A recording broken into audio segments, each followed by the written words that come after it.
Општина Кочани почнува активности за поставување на уште 2 мерни станици за следење на квалитетот и загаденоста на амбиенталниот воздух во градот. Тоа беше и едно од барањата на граѓанските иницијативи за заштита на животната средина, кои подолг период се сомневаат дека резултатите за загаденоста на воздухот во Кочани со PM10 честички и други штетни состојки не ги одразуваат реалните состојби. Главен аргумент за таквите тврдења е дека поради специфичната местоположба на сегашната мерна станица се добиваат несоодветни податоци. Локалната самоуправа треба да определи нови локации во централното градско подрачје, на кои би се поставили уште двата пункта со опрема за мерење на состојбата со амбиенталниот воздух.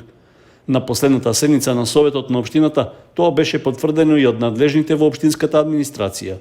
Измената и дополнувањето на програмата за активности на општина Кочани во област на заштита на животна средина во 2022 година се однесува на додавање нова точка која гласи поставување на 2 автоматски мониторинг станици за следење на состојбата со амбиенталниот воздух. Предвидени се во програмата уште 800.000 денари за набавка на вакви 2 автоматски мониторинг станици. Постојната мерна станица, што е лоцирана на улицата Глигор Апостолов Гочо, е во непосредна близина на крстосницата, каде поради чести застои на возилата се јавува зголемена концентрација од издувни гасови. Оценка е дека тоа не ја отсликува вистинската состојба, па се случува да се добиваат и повисоки резултати на загаденост на воздухот во споредба со градовите каде што реално таа постои. Податоците за состојбата со загаденоста на воздухот минатата зима покажуваа присуство на PM10 честички и над 100 микрограми на метар кубен, со што Кочани често влегуваше во црвено високо ниво на загаденост. Општина Кочани ќе преземе соодветни мерки за физичка заштита на просториите на спомен домот Аснум, кои во изминатиот период се почеста мета на вандалско однесување и кражби на инвентарот. Се планира на прозорците и вратите да се постават метални решетки, со што колку толку ќе се спречи насилното однесување и упадите во неговата внатрешност. Веќе е објавен јавен повик за избор на изведувач кој треба да изработи метални решетки, а за што од општинскиот буџет се планира да се потрошат околу 90.000 денари. Според техничката спецификација, со овие физички препреки, за кои се бара да се користи железо со профил од 12 мм, треба да се заштитат 6 прозорци и главната влезна врата. 3,5 години по добивањето во повторно владение на објектот на комплексот Асном, локалната самоуправа се уште не најде решение како ќе го користи, поради што се одлучила на вакво привремено решение.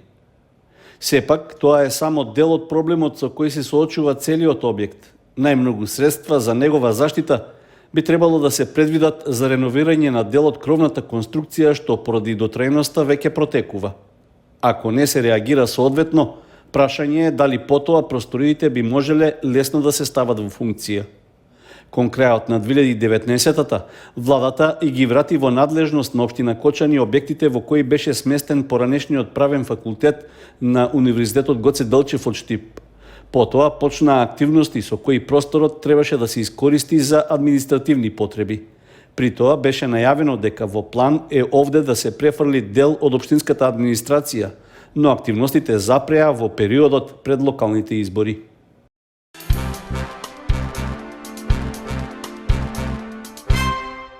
Во Виница се приведени 3 лица и против нив ќе бидат поднесени кривични пријави затоа што извршиле повеќе кражби и други криминални дејства.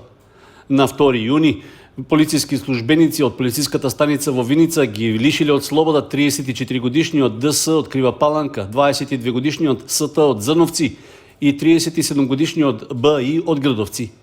При претрес извршен по судска наредба во патничко возило Ауди со кочански регистарски ознаки, што го управувал ДС, а собственост на БИ, во која се наоѓал и со патникот СТ, биле пронајдени одземени бела прашкаста материја, дробилка, остри предмети, странски лични документи, пари и други предмети.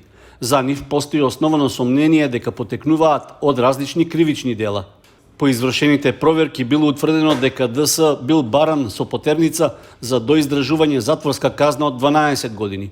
Тој бил осуден на вкупно 22 години казна затвор затоа што сторил повеќе кривични дела. бил спроведен во казнено-поправната установа во затворот во Штип за доиздржување на казната. Пронајдените предмети кои потекнуваат од кражбите ќе бидат вратени на собствениците, а по целосното документирање на случајот против трите лица ќе бидат поднесени соодветни пријави. Општина Кочани продолжува со реализацијата на градежните работи на сообраќајната инфраструктура во градот.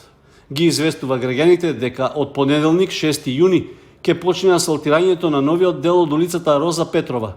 Ќе се асфалтира правецот кон улицата 554 до спојот со крстосувањето со улицата Ристо Симеонов дел 1. При тоа од општина Кочани апелираат до возачите на зголемена внимателност при движењето, како и почитувањето на сообраќајната сигнализација.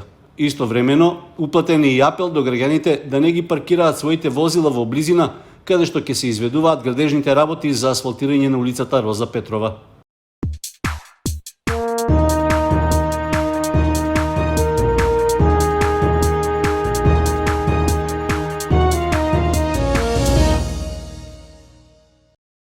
Добар настап и успех има младите борачи на боречкиот клуб Спартак од Кочани, кои учествуваа на турнирот во детска и пионерска конкуренција што се одржа во Карбенци. На надпреварот, организиран по повод денот на општината и верскиот празник Спасовден, учествуваа 85 најмлади борачи од 4 клубови во регионот. Кочанскиот боречки клуб го представуваа 13 членови во машка и женска конкуренција. Тие освоија вкупно 7 медали, од кои 2 златни, 3 сребрени и 2 бронзени. Првото место го освоија и со златен медал се закитија Славица Митева до категоријата до 40 килограми во детска конкуренција и Михаил Алексов до 45 килограми во истата конкуренција кај машките. Сребрен медал освоија Стојана Митева до 50 килограми кај пионерките, Лазар Ангелов во тежинска категорија до 25 килограми кај децата и Филип Ангелов до 62 килограми кај пионерите. На третото место со бронзен медал се пласираа Даријан Павлев кај пионерите до 57 килограми и Христијан Стоилов во конкуренција на деца до 30 килограми. Останатите 5 борачи на боречкиот клуб Спартак останаа без пласман, односно имаа по една победа и еден пораз.